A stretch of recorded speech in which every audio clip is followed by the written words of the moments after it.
آداب بانگلادیش میں ایک بار پھر خوش آمدید. اچھا ہفتہ رہا. صدر محترم نے بھی تقریر فرمائی, نوڈیرو میں بلاول بھٹو صاحب نے بھی کہا, سپریم کورٹ کو بھی تڑی لگائی, یہ بھی کہا کہ ہم ہیں تو جمہوریت ہے, وہی باتیں ہوتی رہیں. ساتھ میں ہندوستان کا جو ان کا وزٹ تھا اس میں بھی حافظ سعید صاحب کے معاملے میں آ کے کچھ گڑبڑ سی ہو گئی. ہندوستانیوں نے کہا کہ ہمارا کوئی موڈ نہیں ہے بات چیت کرنے کا, پہلے حافظ سعید نپٹاؤ تو بات ہوگی, ورنہ یہاں سے تو ایک پروجیکشن یہ تھی کہ ہم بڑے اہم معاملات پہ بات کریں گے. ہاکی ٹیم نہیں آئے گی, کرکٹ ٹیم نہیں آئے گی, کھیل نہیں ہوگا, بنگلہ دیش سے منع کرا دیا, نیٹو کی راہداری کا چکر بھی اٹک گیا ہے, ساتھ میں میمو گیٹ کے اوپر بھی ہے. تو اچھا ہفتہ رہا, لیکن دو چیزیں اہم ہیں. صدر صاحب کا ہندوستان جانا جو لگتا تھا کہ بھائی وہاں پہ کچھ ایسی چیز ہو جائے گی جو کہ ان کی حکومت کے لیے بڑی خوش آئند ہوگی, اور ساتھ میں نیٹو کا معاملہ جو قدرے لگتا ہے اٹکا ہوا ہے بظاہر, لیکن شاید اندر اندر تو کچھ فیصلہ ہوا ہے جو کہ صاف ظاہر ہو رہا ہے, کیونکہ کوششیں ہو رہی ہیں. اس حد تک کہ وزیر اعظم صاحب نے نواز شریف صاحب کو فون کر لیا کہ آئیں اور بیٹھیں تاکہ جلدی سے سیٹل ہو جائے. سے باتیں کریں گے.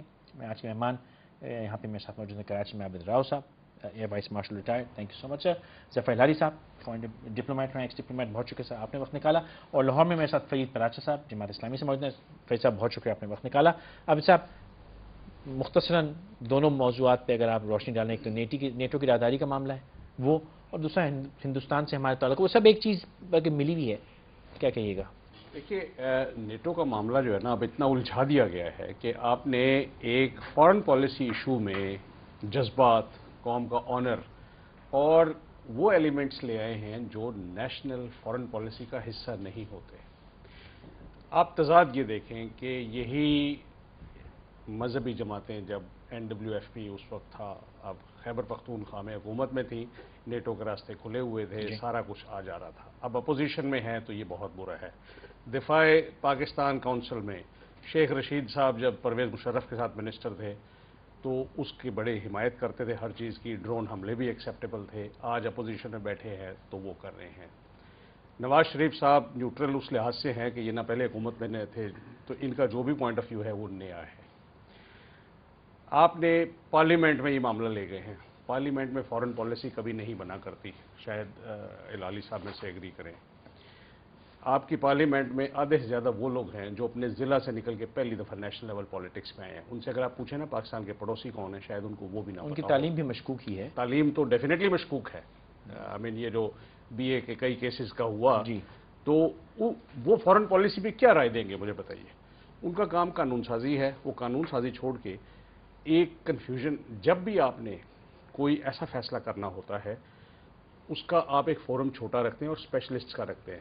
100 ڈاکٹر مل کے وہ اوپینین نہیں دے سکتے جو ایک اسپیشلسٹ دے سکتا ہے. جن کا کام ہے ان کو کرنے جن کا کام ہے ان کو کرنے دیجیے. اچھا, اب آپ نے اس معاملے کو, گورنمنٹ نے اس کو اتنا الجھا دیا ہے کہ جناب اگر نیٹو کا راستہ کھلتا ہے تو آپ کی قوم کی عزت پامال ہوتی ہے. اچھا, اس کو کسی کے عوض کیا جائے. فارن پالیسی میں لے دے ہوتا ہے, اتنی بلیک اینڈ وائٹ میں ساری چیزیں نہیں ہوا کرتی. There are favours, there are given, extended, exchanged, and then you arrive at some conclusion. آپ صاحب نے فرمایا کہ گورنمنٹ نے الجھا دیا ہے. ظفر صاحب, گورنمنٹ کو سوٹ کرتا ہے الجھانا, گورنمنٹ نے کیوں الجھا دیا؟ یہ گورنمنٹ پتہ نہیں کیا ہے. یہ دیکھیے, آپ گورنمنٹ, فوج جو بھی فارن پالیسی چلا رہی, جو بھی یہ ملک چلا رہا ہے, ان کے پاس تو کوئی گٹس ہی نہیں ہے نا. آپ سمجھ سکتے ہیں یہ انکار کر سکتے ہیں, آپ سمجھ سکتے ہیں یہ امریکنوں کو انکار کر سکتے ہیں. بروک, آپ کو کیا پتا, آپ کے 2 بینکس ہیں جو اس وقت اتنے پیسے دینے ہوئے ہیں, ان کے لیٹرز آف کریڈٹ منتیں مانگ رہے ہیں لوگوں سے کہ مت کیش ان کرو, اس لیے کہ ہم نہیں آنر کر سکتے. اور اگر وہ نہیں آنر کر سکتے, پوری دنیا میں پھیل جاتا ہے کہ نیشنل بینک یا الائڈ بینک انہوں نے یہ کیا ہے. اکنامکلی بڑا غلط ہے. یہ کیا بنا رہے ہیں, کس کو یہ ٹھگا رہے ہیں؟ ان کے پاس گٹس ہی نہیں ہے, ان کے پاس آلٹرنیٹو پالیسی بھی نہیں ہے. آپ خود دیکھیے, جو لوگ پاکستان کی فارن پالیسی چلا رہے ہیں, یہ طالبان کی خوشامد, TTP کی خوشامد کہتے ہیں, وہ بھی کہتے ہیں نہیں, امریکن کے بھی کہتے ہیں, وہ بھی کہتے ہیں جاؤ, کارزائی کے بھی کہتے ہیں, وہ بھی کہتے ہیں جاؤ. ان میں نہ آنر ہے نہ نتھنگ. دیکھیے, آپ اگر لڑنے کے لیے ایک جنگ میں ہیں اور لڑنا چاہتے ہیں تو پلیز لڑیں. کیا ہے TTP؟ کدھر ہے آپ کی انٹیلیجنس, کدھر ہے آپ کی پولیس, کدھر ہے آپ کی فوج؟ کیوں ہم ڈر رہے ہیں؟ وہ پرسنل تھریٹس کر رہے ہیں لوگوں کے خلاف, جب وہ چاہتے ہیں آ کے لوگوں کو مار سکتے ہیں. Where is the state? I am sorry. تو یہ کیا فارن پالیسی ہے؟ شرم آتی ہے جی.